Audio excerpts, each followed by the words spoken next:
Bismillahirrahmanirrahim. Assalamu alaikum, my dear students. How are you? I hope you would be fine, students. This is chapter number 2 of your textbook, Pip Meets a Convict, and a story of a little boy who was living with his sister.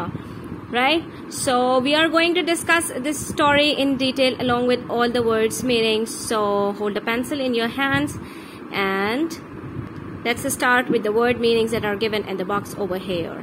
We have few words that they have covered: battery, blacksmith, churchyard, course, convict, file, grub, marsh, nettles, often, ravenously, tombstone, weathercock, wilderness. Right? Battery is a fort. Right? Battery is something that we use as a cell, but here the battery refers to a fort. यहाँ पर किसको कहा है? एक किला नुमा चीज को उन्होंने बैटरी कहा है. Blacksmith is a person who creates tools and objects out of metal. A person who can work in iron by hands is called a blacksmith. लोहार को कहते हैं, लोहे में जो काम करता है उसको कहते हैं. Churchyard is the area around a church used for burials, usually full of tombstones. You can say a graveyard around a church, right? A church is basically a religious place for Christians. ठीक है, Christians की जो religious place होती है उसको हम क्या कहते हैं? चर्च कहते हैं. चर्च के इर्द गिर्द जो जगह होती है वहां पर कब्रें होती हैं उसको चर्च यार्ड कहते हैं. जैसे हमारा जो कब्रिस्तान है मुसलमानों का, we call it graveyard, हम उसको कब्रिस्तान कहते हैं. And they call it churchyard because there are the graves of people around a church. ठीक है, चर्च के इर्द गिर्द होती है इसलिए इसको चर्च यार्ड कहते हैं. कोर्स मीन्स रफ, एक चीज जो स्मूथ ना हो, रफ हो, that is called course. Convict, prisoner. ठीक है, जैसे हम जब कोई चीज पीसते हैं तो उसको कहते हैं कोर्स, यानी कि दरदरा सा पीस लें. आप उसको बिल्कुल स्मूथ ना करें, बिल्कुल आप उसको पाउडर फॉर्म में ना करें, बल्कि थोड़ा मोटा मोटा सा आप किसी चीज को ब्लेंड कर लें. That is called course. Convict means prisoner. As you can see in this title, Pip meets a convict. Pip is the name of a boy who meets a prisoner. Prisoner means a person who was jailed. जो आदमी jail में कैदी होता है उसको हम कहते हैं convict, उसको हम कहते हैं prisoner. Then file. File is something we used to know about is a document. ठीक है, हम किसको कहते हैं? फाइल, जो आम फहम में हम कहते हैं जिसके अंदर बहुत सारे पेपर्स हम अटैच करते हैं. But here file means a metal tool with a rough edge और सरफेस यूज्ड फॉर कटिंग और स्मूथिंग हार्ड मटेरियल. ठीक है, फाइल किसको कहते हैं? अगर आपने देखा हो नेल कटर में आपके पास एक फाइल होता है जिससे आप अपने नेल्स को क्लीन कर लेते हैं. ठीक है, तो फाइल किसको कहा जाता है? एक मेटल टूल को जिसका रफ एज होता है, यानी घिसने वाला एज होता है उसका, जिससे आप कट करने के लिए यूज करते हैं हार्ड मटेरियल्स को. जैसे कि आपका नेल है उसको आप फाइलर से जो है वो स्मूथ कर लेते हैं, जो उसकी हार्डनेस है वो खत्म हो जाती है. Grub means a slang word for food, यानी कि हम खाने के लिए एक अजीब सा वर्ड है, that is called grub. Marsh is a wetland area by water, usually covered in small plants. You would have seen, students, a place that is covered in water. Not a lot of water, but there is all around water, small bushes and the plants growing themselves are found there. So that place is called marshy land, right? The place where there is water all around and it is found at high altitudes, so that is called a marshland. A wetland, पानी से घिरी हुई जगह को कहते हैं marshland, जहाँ पे थोड़ा थोड़ा पानी खड़ा रहता है, अक्सर बारिशें होती रहती हैं, खुद से खुदरू पौधे निकल आते हैं, उसको कहा जाता है marsh. Nettles is a weed that stings skin when touched. ठीक है, ये एक प्लांट होता है जो हमारी स्किन से चिपक जाता है, जैसे अगर हम उसको हाथ लगाएं तो हमारी स्किन के ऊपर वो चिपक जाता है. That is called nettles. Orphan is a child whose parents are dead. A parentless child is called orphan. यतीम बच्चे को कहा जाता है जिनके पेरेंट्स दुनिया में नहीं हो. Ravenously, eating fast due to greed or hunger. बहुत ज्यादा भूख की वजह से जल्दी जल्दी खाने को कहते हैं हम ravenously. Tombstone, a large flat stone standing or laid over a grave. Students, you would have seen piece of stone that is standing at a grave where you can see names of people who are dead, who are in the grave are written. ठीक है, उस stone को कहा जाता है जो किसी की कब्र के ऊपर लगा दिया जाता है, उसके ऊपर नाम लिखा जाता है. That is called a tombstone. Weathercock, a device in the shape of a cockerel used to show which way the wind is blowing. It's basically a wind vane. एक हवा की तरह से हवा को नापने के लिए कि हवा किस तरफ चल रही है, उसका रुख क्या है, उसको नापने के लिए एक इंस्ट्रूमेंट होता है, एक डिवाइस होती है, वो लगाई जाती है और उसके ऊपर एक मुर्गे की जैसे आप समझ लें कि एक शेप की कोई चीज लगा दी जाती है. उसको कहा जाता है वेदरकॉक भी और उसको कहा जाता है विंड वेन भी. Wilderness is a natural place that has not been shaped or lived in by people. Wilderness means a place where people used to avoid. ठीक है, जहां लोगों का आना जाना ज्यादा ना हो, वो जगह खाली पड़ी रहती है, उसको कहते हैं wilderness. Now it's time to move towards the reading part of the chapter along with explanation, students. So let's start from the very first paragraph. My father's family name is Pip and my first name Philip, but as a child I couldn't say either, so I called myself Pip and then so did everyone else. So you see, he's a boy, his name is Pip, but due to difficulty in pronunciation he used to call himself Pip, as the children used to call themselves with their nicknames that they call themselves and that they put their names by themselves. ठीक है, बच्चे अपना नाम खुद रख लेते हैं. होता ये है कि उनके नेम्स डिफिकल्ट होते हैं, उनसे वो बुलाए नहीं जाते, तो वो अपना एक छोटा सा नाम रख लेते हैं. Similarly Pip used to call himself Pip. ठीक है, और उसका पहला नाम क्या था? फिलिप था, यानी उनकी फैमिली नेम फिलिप था. I say that my name is Pip because that's what is written on my father's tombstone. You can see his father is in grave and he's no more, and his name was written on his father's grave. So he used to know about his name from his father's tombstone, and it is what my sister told me. He has a sister who told him that his name was Pip. My sister is married to a blacksmith. So you see, he has a sister and who is quite older than him, and she is married to a blacksmith. Blacksmith, a person who used to work in iron. We lived in a marshy area down by the river a few miles from the sea. One day I stood in the churchyard and looked over my parents' tombstone at the dark, flat wilderness beyond the churchyard. The marshes were crisscrossed with ditches and mounds. In the distance I could see the grey line of the river, and then far away the sea. I was a cold day. It was a cold day. We lived in a marshy area. हम जहाँ पर रहते थे वहाँ ज्यादातर बारिश होती रहती थी. वो एरिया जो था वो काफी गीला गीला सा था क्योंकि वो दरिया के साथ था, a few miles from the sea, और दरिया के साथ ही समंदर भी लगा हुआ था. वन डे मैं एक दिन चर्च यार्ड में खड़ा था, अपने पेरेंट्स के टॉम्बस्टोन को देख रहा था और दूर से वहां पर मुझे वाइल्डनेस नजर आ रही थी, यानी ऐसी जगह जहां पर लोगों का आना जाना नहीं होता था. और जो मार्शेस थे वो क्रिस क्रॉस थे, यानी मार्शेस के अंदर वो जो लैंड थी, पीस ऑफ लैंड, वो क्रिस क्रॉस थे, यानी कि वहां पर एक डिच होती थी और फिर एक माउंट. यानी माउंट्स कहते हैं स्मॉल हिल्स को, छोटी छोटी जो पहाड़ियां होती हैं उसको कहा जाता है माउंट्स. और डिचेस किसको कहते हैं? जो गड्ढे होते हैं, जो होल्स होते हैं लैंड के अंदर, दैट आर कॉल्ड डिचेस. तो कहीं पर वो माउंट्स नजर आते थे, कहीं पर डिचेस नजर आती थी, कहीं पर माउंट्स, कहीं पर डिचेस, और वो क्रिस क्रॉस इस तरह से थी, यानी कहीं कहीं कहीं कहीं कुछ कुछ था. In the distance I could see the grey line of the river, और उसके साथ ही करीब मुझे रिवर की जो ग्रे लाइन थी वो नजर आई, और उसके बाद फिर समंदर नजर आया, और वो एक सर्दियों का दिन था. Now let's discuss some of the word meanings. Tombstone is gravestone. Marshy means soft and wet land. Churchyard, graveyard around church. Wilderness, land not used by people. वो जमीन जो लोग इस्तेमाल नहीं करते. Beyond means far away और after. Beyond मतलब इसके आगे. Crisscrossed, crossing lines. इस तरह की जो lines होती हैं एक के ऊपर दूसरी intersect कर रही होती हैं, that are called crisscrossed. Ditches means gutter, holes in the ground, and mounds are the hills and stacks. छोटी छोटी पहाड़ियां और एक के ऊपर एक जो चीजें रखी होती हैं उसको हम कहते हैं mounds.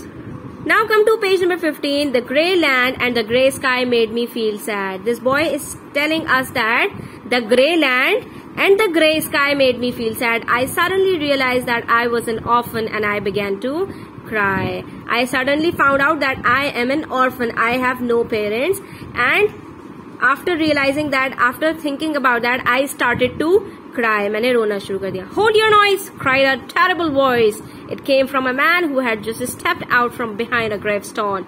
Keep still or I'll cut your throat. So you see, suddenly what happened? A person came out of a grave and he said, just shut your noise, just shut your mouth. It was a terrible voice. It was a fearful voice that came out of that person. And what did he say? Just shut your mouth. Do not make a noise. And if you will make a noise, I'll cut your throat. I'll cut your neck. I'll cut your head from your body. मैं तुम्हारा गला काट दूंगा अगर तुम्हारे मुंह से एक भी आवाज निकली. उस आदमी ने कहा. This man was frightening. He was dressed in rough grey clothes and he had a big iron chain on his leg. He was an escaped convict. His shoes were broken and he had an old rag tied around his head. He was dirty from being soaked in the muddy water from the ditches. He was covered in scratches from nettles and stones. He limped and shivered and glared and growled. His teeth chattered in his head as he seized me by the chin.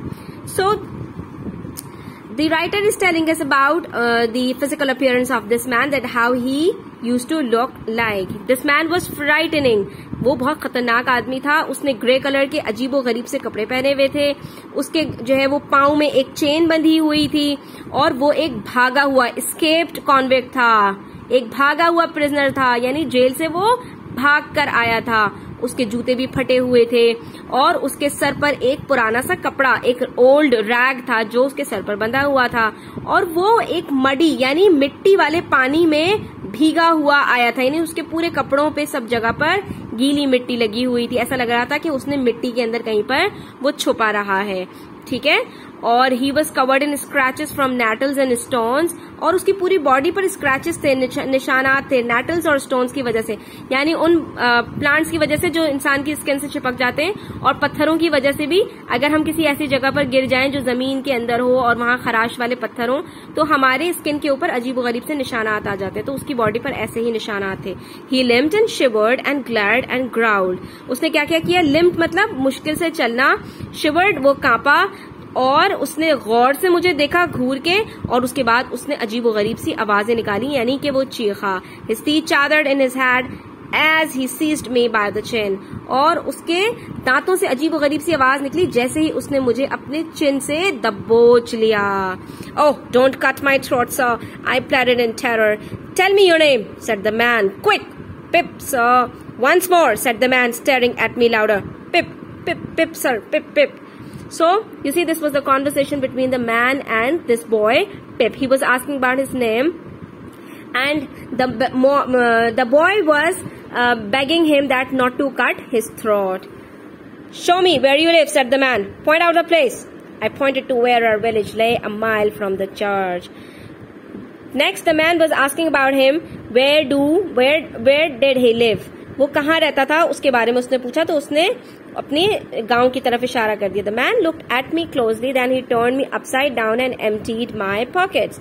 फिर आदमी ने मुझे गौर से देखा, उसके बाद उसने मुझे अपसाइड डाउन कर दिया, बिल्कुल उल्टा कर दिया. मेरी तमाम जेबों को उसने खाली कर दिया. There was nothing in them but a piece of bread.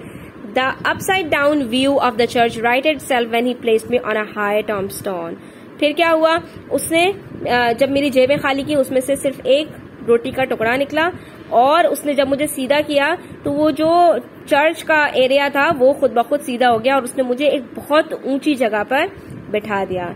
I sat trembling while he ate the bread ravenously.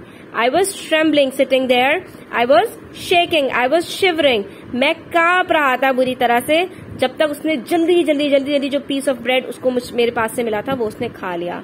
Now look here, said the man. Where are your parents? There, sir, said I. The man jumped and made a short run, but then he stopped and looked over his shoulder. There, sir, I timidly said, pointing to the tombstone. Then he asked him about his parents, so he pointed towards the grave of their parents. So he thought that maybe his parents were around and so that they would caught him. तो वो एकदम से भागा, और जो है जब उसको ये पता चला, मैंने जब दोबारा से इशारा किया, यानी पिप ने दोबारा से बताया एक कब्र की तरफ इशारा करते हुए कि मेरे पेरेंट्स उसके अंदर हैं, मेरे पेरेंट्स वहां हैं, तो उसको थोड़ा सा सुकून मिला. Now come to page number 16, students. Now let's discuss some of the meanings of the words that we have just read. Realize means to think and notice. किसी चीज को का एहसास होना. Orphan is parentless child. Began started शुरू करना. Terrible fearful खतरनाक. Stepped out came out बाहर निकलना.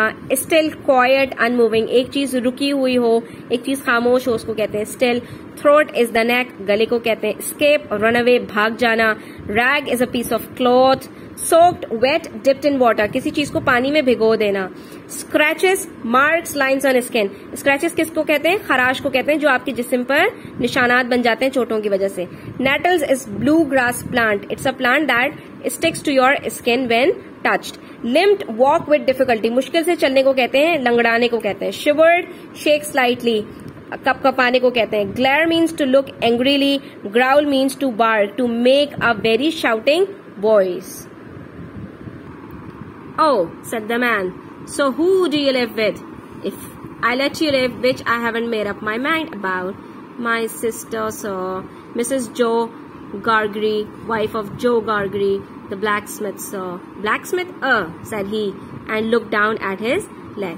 So this was the conversation between them, that the man started to ask him that if I let you live, that is if I allow you to live, if I just leave you alive, so whom will you go to? तुम किसके साथ रहते हो और अगर मैंने तुम्हें जिंदा छोड़ दिया तो तुम किसके पास जाओगे? So the boy replied कि मैं अपनी बहन के साथ रहता हूँ जो गार्गरी की वाइफ है. और जो गार्गरी कौन? जो ब्लैक स्मिथ है, आयरन का काम करता है. अच्छा वो तो यहाँ पर इस आदमी ने ये बात कही. After looking at his leg and me several times, he took me by both arms and tightened me back as far as he could hold me. Then he stared into my eyes. और मेरे पाँव की तरफ बार बार देखने के बाद और मुझे भी बार बार देखने के बाद उसने मुझे दोनों हाथों से पकड़ा और उसके बाद tilted me back और उसने मुझे हिलाया, घुमाया, फिराया. और उसके बाद उसने क्या किया? जितनी दूर तक वो मुझे टेढ़ा मेढ़ा कर सकता था उसने मेरे साथ ये किया. और उसके बाद मेरी आंखों में घूर के देखा. Now look here, he said, I need to decide if I let you live. Do you know what a file is? और इसके बाद उसने कहा अब मेरी तरफ गौर से देखो और मुझे ये बताओ तुम्हें पता है फाइल किसको कहते हैं? Yes sir. And you know what grub is? Yes sir. After each question he tilted me over a little more. This made me feel helpless. I was in danger. और जितनी दफा वो कोई सवाल करता था उतनी दफा ही मुझे जोर से हिलाता भी था. उसने मुझे पाँव से पकड़ रखा था और मुझसे एक एक सवाल करता जा रहा था और मुझे जोर जोर से हिलाता भी जा रहा था. और हर सवाल के बाद में खुद को बहुत ज्यादा बेचारा और बहुत ज्यादा अपने आप को मैं बिल्कुल ही हेल्पलेस फील कर रहा था. You get me a file, he tilted me again. And you get me grub, he tilted me again. You bring them both to me, he tilted me again. और I will have your heart and liver out, he tilted me again. Every time he say a sentence he tilted the boy. वो जितनी दफा उसको कोई बात कहता उतनी दफा वो उसको जोर जोर से झिंझोर डालता, जोर जोर से हिला देता. तुम मेरे पास एक फाइल लेकर आओगे, यानी जिससे हम जो है वो चीजों को सही कर लेते हैं. तुम मेरे पास खाना लेकर आओगे और तुम मेरे पास ये दोनों चीजें लेकर आओगे, और वरना मैं तुम्हारा दिल और तुम्हारा जिगर बाहर निकाल दूंगा. और हर मर्तबा उसने उसको जोर जोर से हिलाया. I was dreadfully frightened and hoped that he would not drop me. I clung to him with both hands. He dipped me backwards and rolled me round so that the church seemed to jump over its own weathercock. Then still holding me up on the tombstone, he went on.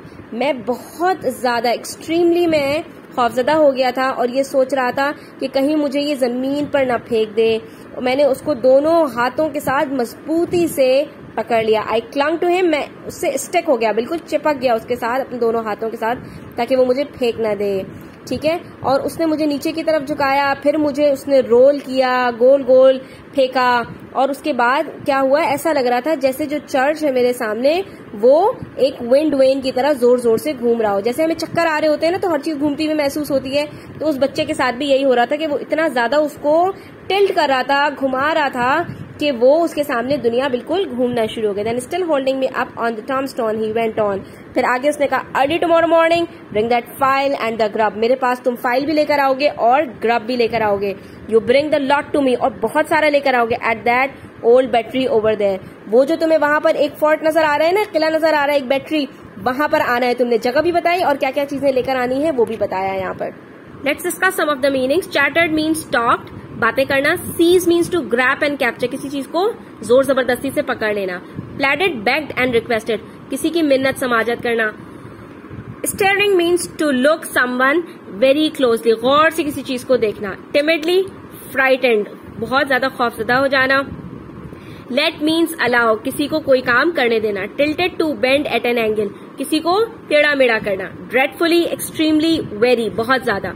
Clang, stick, किसी चीज से चिपक जाना। Seemed, look, कोई चीज नजर आना। Weathercock, wind vane, it turns freely with the wind and shows its direction. ठीक है, वेदरकॉक किसको कहते हैं? एक विंड वेन को कहा जाता है कि जो खुद से घूमता है और हमें हवा का रुख बताता है। If you do it and you don't say a word about me, I let you live. यहाँ पर अब वो धमकियां देना शुरू हो गया कि अगर तुम मेरी बात मान लोगे तो मैं तुम्हें जिंदा रहने दूंगा। तुम ये दोनों चीजें भी लेकर आओ और मेरे बारे में किसी को कुछ बताओगे भी नहीं। इफ यू फेल और say anything at all about me, then your heart and your liver shall be turn out, roasted and eaten. और अगर तुमने ऐसा नहीं किया, मेरे बारे में किसी को कुछ भी बताया, या तुम ये सब चीजें लाने में नाकाम हो गए, तो मैं तुम्हारा दिल भी निकाल लूंगा और तुम्हारा जिगर भी निकाल लूंगा। उनको मैं बाहर निकाल के उसको पकाऊंगा और खा जाऊंगा। Now I am not alone, there is a young man hiding with me. और तुम ये भी सुन लो कि मैं अकेला नहीं हूँ, मेरे साथ एक आदमी है जो छुपा हुआ है। In comparison with him I am an angel. और तुम मुझे तो उसके सामने समझो कि मैं फरिश्ता हूँ, यानी मैं तो बहुत मासूम हूँ, वो तो बहुत ही खतरनाक आदमी है। अगर तुमने मेरी बात नहीं मानी तो वो तुम्हें पकड़ लेगा। That young man can hear us now. That young man has a secret way of getting at a boy and at his heart and at his liver. और वो आदमी हमें सुन भी सकता है और उसके पास एक खुफिया तरीका है, एक चुपके से वो बच्चे तक भी पहुंच सकता है, उसके दिल तक भी पहुंच सकता है, उसके जिगर तक भी पहुंच सकता है। इसलिए तुम कोई भी होशियारी करने की कोशिश मत करना। A boy can't hide himself from that young man. A boy may lock his door, may be warm in bed, may tuck himself up, may draw the clothes over his head, may think himself comfortable and safe, but that young man will softly creep his way to him and tear him open. वो बच्चा चाहे अपने आप को जितना ज्यादा उस आदमी से छुपा ले, वो अपना दरवाजा लॉक कर ले, अपने आप को बिस्तर में बंद कर ले, अपने ऊपर कपड़े डाल ले, कुछ भी कर ले, अपने आप को सेफ समझे, वो बिल्कुल ही सबसे छुप जाए, लेकिन उस आदमी से नहीं बच सकता। वो आदमी क्रॉल करता हुआ आता है, चुपके से अंदर घुस जाता है और उस बच्चे का दिल और जिगर निकाल लेता है। I'm keeping that young man from harming you at the present moment. अभी तो मैं तुम्हें उससे बचा रहा हूँ with great difficulty, बहुत मुश्किल से। I find it very hard to hold that young man off your inside. But what do you say? लेकिन अगर तुमने मेरी बात नहीं मानी तो फिर मुझे उसको रोकना बहुत मुश्किल हो जाएगा, फिर मैं कुछ भी नहीं कर सकूंगा, तुम्हें बचा नहीं सकूंगा। तुम क्या कहते हो? I was so frightened, but I said that I would get him the file and I would get him what broken bits of food I could and I would come to him at the battery early in the morning. मैंने उससे कहा आप बिल्कुल परेशान नहीं हो, आप जैसा कह रहे हैं मैं बिल्कुल वैसा ही करूंगा, जितना हो सका खाना भी लेकर आऊंगा, फाइल भी लेकर आऊंगा, बैटरी पर भी आ जाऊंगा और बिल्कुल सुबह सुबह आ जाऊंगा। Promise me on your life, said the man. I promised and he took me down from the top of the tombstone. मैंने उससे प्रॉमिस किया और उसने मुझे उस ऊंची जो है टॉम्बस्टोन से नीचे उतार दिया। Now he went on, remember that promise and remember that young man and get home. याद रखना, उस प्रॉमिस को भी याद रखना और यंग मैन को भी याद रखना। अब तुम घर जा सकते हो। गुड नाइट सर, आई स्टैमर्ड। मेरे मुंह से हकलाते हुए आवाज निकली, बड़ी मुश्किल से आवाज निकली। मैंने कहा good night sir. It is going to be a long night for me, said he. He looked at the cold, wet, flat marsh. I wish I was a frog or an eel. यहाँ पर उस आदमी ने क्या कहा? मेरे लिए बहुत लंबी रात होगी, बहुत मुश्किल रात होगी। और उसने वहां पर वो जो मार्श लैंड था, सर्दी भी थी और उसको जमीन पर सोना था, जाहिर है उसके लिए एक मुश्किल रात थी। काश के मैं कोई फ्रॉग होता या मैं कोई ईल होता ताकि मुझे ये डिफिकल्टी नहीं देखनी पड़ती। ये उस आदमी ने कहा जो भागा हुआ प्रिजनर था। He hugged his shuddering body in both his arms. उसने दोनों हाथों से अपनी बॉडी को, जैसे जब हमें सर्दी लग रही होती है तो हम दोनों हाथ बांध लेते हैं ना, तो उसने भी अपने आप को इस तरह से हक किया, as if to hold himself together and limped towards the low church wall. और चर्च वॉल के पास चला गया। He got over it slowly like a man whose legs were numbed and stiff. ऐसे आदमी की तरह कि जिसके पांव बिल्कुल सुन हो गए हों, बिल्कुल जम गए हों और सर्दी की वजह से उसकी हालत बहुत ज्यादा खराब हो गई हो। And then turned round to look for me. और उसके बाद फिर पीछे पलटा और मुझे देखा। When I saw him turning, I was frightened again. जब उसने पलटकर मुझे देखा, पिप कह रहा है, तो मैं फिर से डर गया and ran home without stopping. और मैं बहुत तेजी से भागता हुआ घर चला गया, बीच में नहीं रुका। Let's discuss some of the meanings. Turn out means pull out, खींच के बाहर निकाल देना। रोस्टेड, कुक या बेक, पका देना। हाइड मीन्स छुपना। टक अप, टू इनक्लोज, किसी चीज को अंदर छुपा लेना। Comfortable, relax. Creep means crawl, पांव पे चलना। टीयर ओपन, कट, ब्रेक, बाहर निकाल देना। हार्मिंग, हर्टिंग, किसी को नुकसान पहुंचाना। स्टैमर्ड, स्पीक विद डिफिकल्टी, मुश्किल से बोलना। हग, टू होल्ड क्लोजली, गले लगाना या दबोचना। शडरिंग, शेकिंग, ट्रेम्बलिंग करना, ठीक है, कपकपाना। Numb means unable to feel anything, जब कभी कभी हमारी बॉडी सुन हो जाती है तो हमें नमनेस फील होती है। Stiff means something hard not moving, एक ऐसी चीज जो बिल्कुल मुंजमद हो और मूव ना करी हो, दैट इज कॉल्ड स्टिफ।